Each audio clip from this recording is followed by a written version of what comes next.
அப்படிதானே நீங்க பார்க்கணும். அப்ப நீங்க தமிழக வாழ்வுரிமை, தமிழக வெற்றி கழகம் அப்படின்னு கட்சி ஆரம்பிச்சிருக்க கூடாது. அகில இந்திய வெற்றி கழகம் அப்படிதான் நீங்க ஆரம்பிச்சிருக்கணும். இல்ல அகில உலக அப்படிதானே ஆரம்பிச்சிருக்கணும்.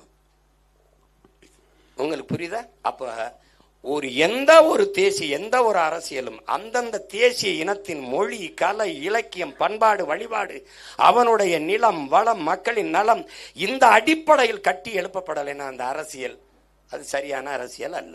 அந்த அடிப்படையில் தான் அவர் கோட்பாடு வேறையாயிருச்சு, நம்ம கோட்பாடு வேறையாயிருச்சு. இப்ப அதை பத்தி பேசி நமக்கு பயன் இல்லை. கச்சத்தீவில் என்ன உங்க நிலைப்பாடு? காவிரி நதிநீர் உரிமையில என்ன நிலைப்பாடு? மொழி செத்துருச்சு, தமிழ் செத்துருச்சு, அதை மீட்டுருவாக்கம் செய்யறதுல உங்கள் நிலைப்பாடு என்ன? இப்ப தமிழ் பயிற்று மொழிங்கிறோம், இங்கே பாடமொழியா இருக்கு, சில இதுல விருப்ப மொழியா இருக்கு. இதுல எது உங்க மொழி கொள்கையில உங்கள் நிலைப்பாடு? இதுல பல கேள்விகள் இருக்கு. அதனால இப்ப அது நீண்ட நேர விவாதம், அதை விட்டுருவோம்.